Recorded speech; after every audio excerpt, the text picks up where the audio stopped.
Elias e Moisés. Elias vai voltar a esta terra, e não há de vir sozinho. Assim como no início de seu primeiro ministério, raramente Deus envia um servo para realizar um grande ministério sozinho. No Antigo Testamento, são necessárias 2 testemunhas como testemunho judicial válido para formar uma convicção.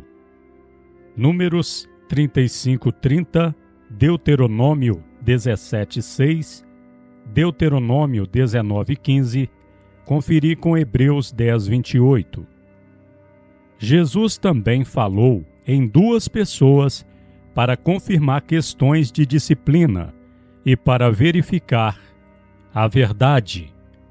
Mateus 18:16, João 8:17.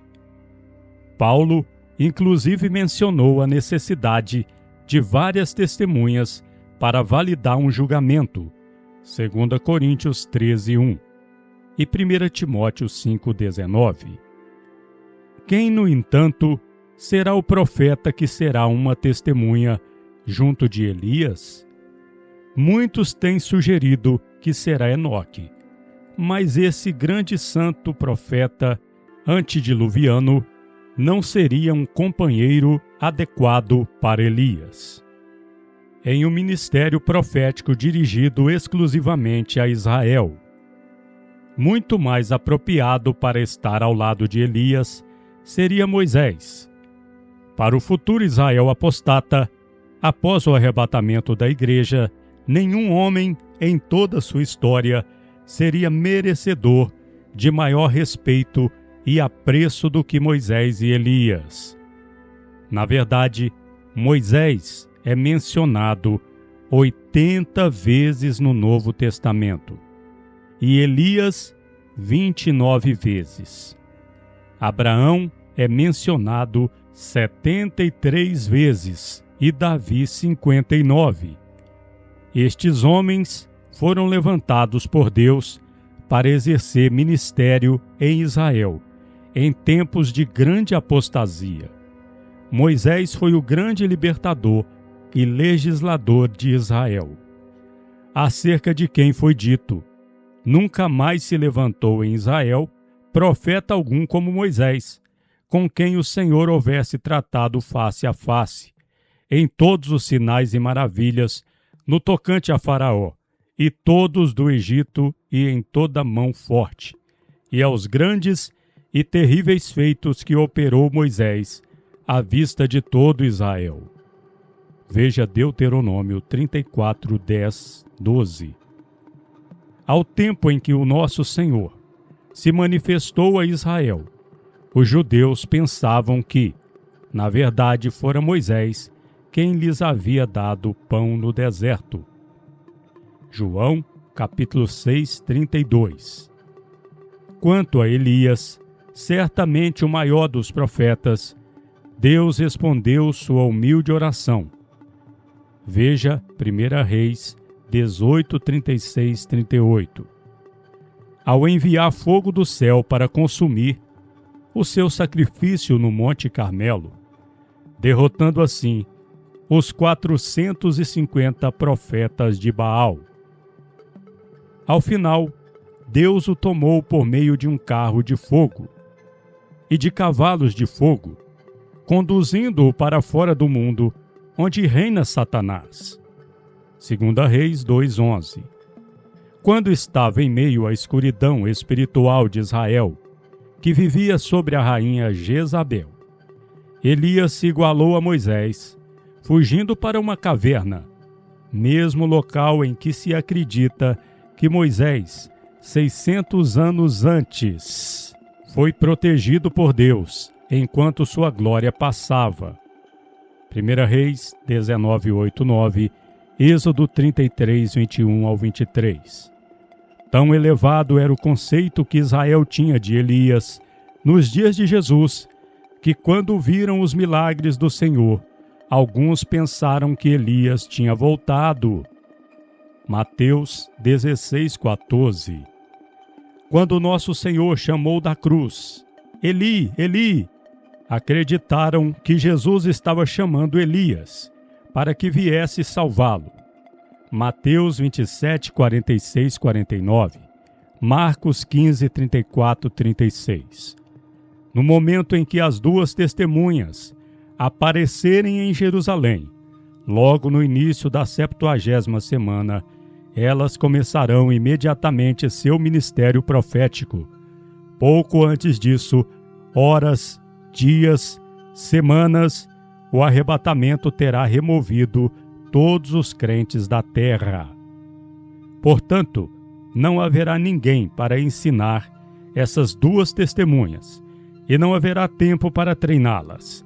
Elas deverão ser homens já preparados, com pleno conhecimento das Escrituras e com muita experiência para exercer um ministério tão exigente. Moisés foi o legislador, Elias foi o executor da lei. Ambos são homens de vasta experiência. Eles estarão perfeitamente preparados para realizar este ministério junto a Israel, antes de causar impacto mundial.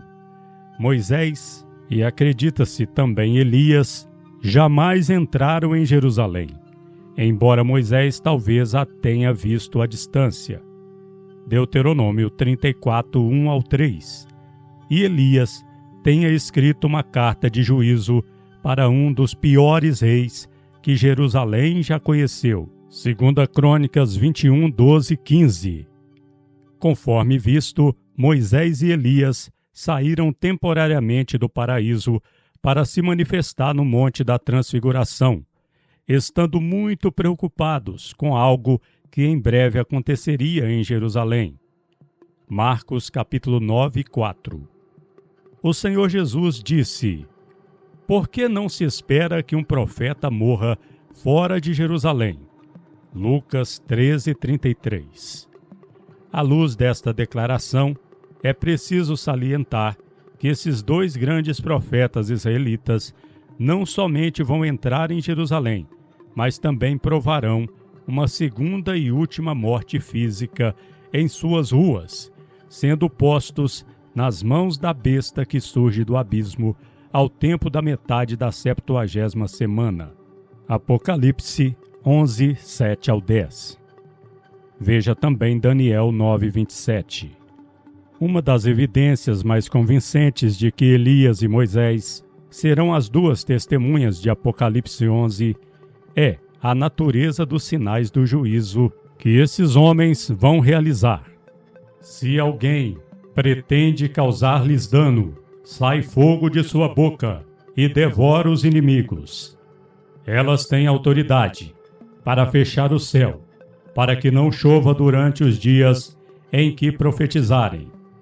Tem autoridade também sobre as águas, para convertê-las em sangue, bem como para ferir a terra com toda sorte de flagelos, tantas vezes quanto quiserem. Apocalipse 11, 5 e 6. Os dois primeiros tipos de juízos listados foram os que Elias infligiu a Israel, 3 anos e meio de seca. 1 Reis 17, 1. Veja também Lucas 4, 25, Tiago 5, 17. E fogo do céu sobre 2 destacamentos militares enviados pelo rei Acasias para capturar o profeta. 2 Reis 1, 10, 12. E o segundo tipo de juízos, água vertida em sangue e uma série de pragas, lembra o que Moisés infligiu ao Egito. Êxodo 7, 12. Porque Elias e Moisés não são chamados por nome como as duas testemunhas de Apocalipse 11? Talvez o Antigo Testamento e os Evangelhos sejam tão claros nesse ponto que o Espírito Santo considerou desnecessário identificá-los pelos nomes. Afinal, não seria suficiente para Israel a palavra final que Deus lhe dirigiu no Antigo Testamento? Lembrai-vos da lei de Moisés, meu servo, a qual lhe prescrevi em Horebe, para todo Israel, a saber, estatutos e juízos. Eis que eu vos enviarei o profeta Elias. Malaquias capítulo 4, 4 ao 5. Conclusão. A verdadeira igreja não verá o anticristo nem as duas testemunhas em Jerusalém.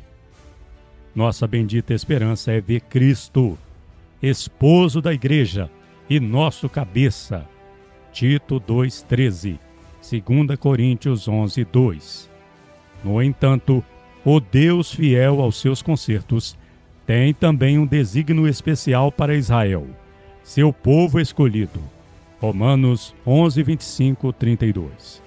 E isto inclui o arrependimento nacional por meio do ministério profético de Elias e de Moisés, mesmo antes do grande e terrível dia do Senhor, ou seja, a segunda metade da 70ª semana começar. Malaquias 4:5. Sião dará a luz a seus filhos. Isaías 66:8. E por meio deles, presumivelmente, os discípulos das duas testemunhas. Será pregado este evangelho do reino por todo o mundo para testemunho a todas as nações. Mateus 24:14. Ao contemplar o destino do Israel étnico sobre a luz daquilo que o concerto abraâmico, que não se pode quebrar, promete, só podemos dizer como Paulo: ó profundidade da riqueza, tanto da sabedoria como do conhecimento de Deus! Quão insondáveis são os seus juízos e quão inescrutáveis os seus caminhos! Romanos 11:33.